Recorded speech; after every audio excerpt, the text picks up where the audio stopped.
ಪೊಲೀಸರ ನಡೆ ವಿರುದ್ಧ ವಿಜಯಲಕ್ಷ್ಮಿ ಬೇಸರ. ಈ ಬಗ್ಗೆ ಕಿಚ್ಚ ಸುದೀಪ್ ಹೇಳಿದ್ದೇನು? ಪೊಲೀಸರ ನಡೆಗೆ ನಟ ದರ್ಶನ್ ಪತ್ನಿ ವಿಜಯಲಕ್ಷ್ಮಿ ಅವರು ಅಸಮಾಧಾನ ವ್ಯಕ್ತಪಡಿಸಿದ್ದಾರೆ. ಏನಾಯ್ತು ಅಂತ ಗೊತ್ತಾಗಬೇಕಾದ್ರೆ ಎಲ್ಲೂ ಕೂಡ ಸ್ಕಿಪ್ ಮಾಡದೆ ಈ ಸ್ಟೋರಿ ನೋಡಿ. ಸೋಷಿಯಲ್ ಮೀಡಿಯಾದಲ್ಲಿ ತಮ್ಮ ವಿರುದ್ಧ ಅವಹೇಳನಕಾರಿ ಕಮೆಂಟ್ ಮಾಡಿದವರ ವಿರುದ್ಧ ನಟ ದರ್ಶನ್ ಪತ್ನಿ ವಿಜಯಲಕ್ಷ್ಮಿ ಅವರು ಬೆಂಗಳೂರು ಸಿಟಿ ಸೈಬರ್ ಕ್ರೈಂ ಪೊಲೀಸರಿಗೆ ಕೆಲವು ದಿನಗಳ ಹಿಂದೆ ದೂರು ನೀಡಿದ್ದರು. ಆದರೆ ಈ ದೂರಿನ ಬಗ್ಗೆ ಪೊಲೀಸರು ಇದುವರೆಗೂ ಯಾವುದೇ ಕ್ರಮ ತೆಗೆದುಕೊಂಡಿಲ್ಲ ಎಂದು ವಿಜಯಲಕ್ಷ್ಮಿ ದರ್ಶನ್ ಸೋಷಿಯಲ್ ಮೀಡಿಯಾದಲ್ಲಿ ಅಸಮಾಧಾನ ಹೊರಹಾಕಿದ್ದಾರೆ. ಈ ಬಗ್ಗೆ ವಿಚಾರಿಸಲು ಸ್ವತಃ ವಿಜಯಲಕ್ಷ್ಮಿ ಅವರೇ ಪೊಲೀಸ್ ಆಯುಕ್ತರ ಕಚೇರಿಗೆ ಭೇಟಿ ನೀಡಿದ್ರು. ನಮ್ಮ ದೇಶದಲ್ಲಿ ವ್ಯವಸ್ಥೆ ಮತ್ತು ಕಾನೂನು ಎಲ್ಲರಿಗೂ ಒಂದೇ ಎಂದು ನಾನು ಯಾವಾಗಲೂ ನಂಬಿದ್ದೆ. ಆದರೆ ನನ್ನ ವಿಚಾರದಲ್ಲಿ ಆ ನಂಬಿಕೆಯನ್ನ ಪ್ರಶ್ನಿಸುವಂತೆ ಮಾಡಿದೆ ಎಂದು ವಿಜಯಲಕ್ಷ್ಮಿ ದರ್ಶನ್ ಬರೆದುಕೊಂಡಿದ್ದಾರೆ. ಇನ್ನು ವಿಜಯಲಕ್ಷ್ಮಿ ಅವರು ತಮ್ಮ ಸೋಷಿಯಲ್ ಮೀಡಿಯಾದಲ್ಲಿ ಪೋಸ್ಟ್ ಒಂದನ್ನ ಶೇರ್ ಮಾಡಿದ್ದಾರೆ. ಅದರಲ್ಲಿ ಏನೆಂದು ಬರೆದುಕೊಂಡಿದ್ದಾರೆ ಅಂತ ನೀವೇ ನೋಡಿ. ನಾನು ದಾಖಲಿಸಿದ ದೂರು ಸಂಪೂರ್ಣವಾಗಿ ನಿರ್ಲಕ್ಷಿಸಲ್ಪಟ್ಟಿದೆ. ಆದರೆ ಬೇರೊಬ್ಬ ಮಹಿಳೆಯ ದೂರಿನ ಮೇಲೆ ಒಂದೇ ದಿನದಲ್ಲಿ ಕ್ರಮ ಕೈಗೊಳ್ಳಲಾಗಿದೆ. ಇದು ನಿಜವಾಗಿಯೂ ನನಗೆ ಆಶ್ಚರ್ಯವನ್ನುಂಟು ಮಾಡುತ್ತೆ. ನನ್ನ ದೂರು ಕಡಿಮೆ, ಮುಖ್ಯವೇ ಅಥವಾ ಮೌಲ್ಯವೇ ಎಂದು ವಿಜಯಲಕ್ಷ್ಮಿ ದರ್ಶನ್ ಅವರು ಪ್ರಶ್ನಿಸಿದ್ದಾರೆ. ನಾನು ದೂರು ನೀಡಿದ ನಂತರ ನನ್ನ ವಕೀಲರು ನಿರಂತರವಾಗಿ ವಿಚಾರಿಸಿದ ನಂತರವೂ ಯಾವುದೇ ಕ್ರಮ ಕೈಗೊಂಡಿಲ್ಲ.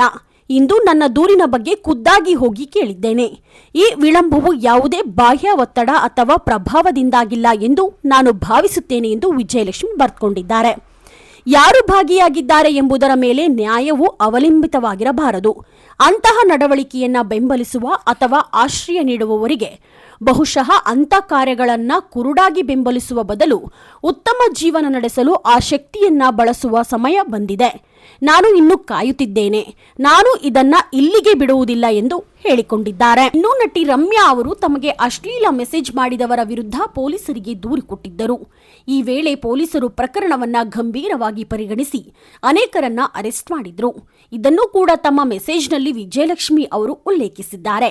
ಕಳೆದ 2 ತಿಂಗಳ ಹಿಂದೆ ಒಬ್ಬ ಹೆಣ್ಣು ಮಗಳು ದೂರು ಕೊಟ್ಟಾಗ ಅದರ ಬಗ್ಗೆ ತ್ವರಿತವಾಗಿ ಕ್ರಮ ತೆಗೆದುಕೊಂಡಿದ್ದೀರಾ, ಆದರೆ ನನ್ನ ಪ್ರಕರಣದಲ್ಲಿ ನಿರ್ಲಕ್ಷ್ಯ ಏಕೆ ಎಂದು ಪ್ರಶ್ನೆ ಮಾಡಿದ್ದಾರೆ.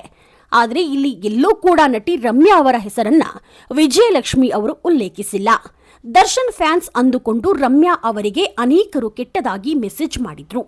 ಈ ಬಗ್ಗೆ ಸ್ವತಃ ಕಮಿಷನರ್ ಕಚೇರಿಗೆ ತೆರಳಿ ರಮ್ಯಾ ಅವರೇ ದೂರು ಕೊಟ್ಟಿದ್ದರು. ಇನ್ನು ವಿಜಯಲಕ್ಷ್ಮಿ ದರ್ಶನ್ ಅವರು ನೀಡಿದ ದೂರಿನ ಬಗ್ಗೆ ಪ್ರತಿಕ್ರಿಯೆ ನೀಡಲು ನಟ ಕಿಚ್ಚ ಸುದೀಪ್ ಅವರು ನಿರಾಕರಣೆ ಮಾಡಿದ್ದಾರೆ.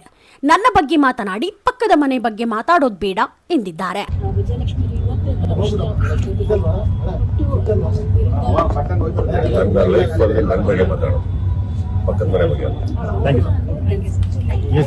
ಪೊಲೀಸರು ನಿಜಕ್ಕೂ ವಿಜಯಲಕ್ಷ್ಮಿ ಅವರ ಪ್ರಕರಣದ ಬಗ್ಗೆ ನಿರ್ಲಕ್ಷ್ಯ ವಹಿಸಿದ್ರಾ ಎಂದು ಪೊಲೀಸರೇ ಉತ್ತರ ಕೊಡಬೇಕಿದೆ. ಮುಂದೆ ಕೇಸ್ ಬಗ್ಗೆ ಏನೆಲ್ಲ ಬೆಳವಣಿಗೆ ಆಗುತ್ತೆ ಅಂತ ಕಾದ್ ನೋಡಬೇಕಾಗಿದೆ. ನೀವಿನ್ನೂ the news peg YouTube channel subscribe ಆಗಿಲ್ಲ ಅಂದ್ರೆ ಕೂಡಲೇ ಸಬ್ಸ್ಕ್ರೈಬ್ ಆಗಿ. ಲೇಟೆಸ್ಟ್ ಹಾಗೂ ಅಪ್ಡೇಟ್ ಸುದ್ದಿಗಾಗಿ ನೋಡ್ತಾ ಇರಿ the news peg YouTube channel. Roopa Vishwas, the news peg, Davanagere.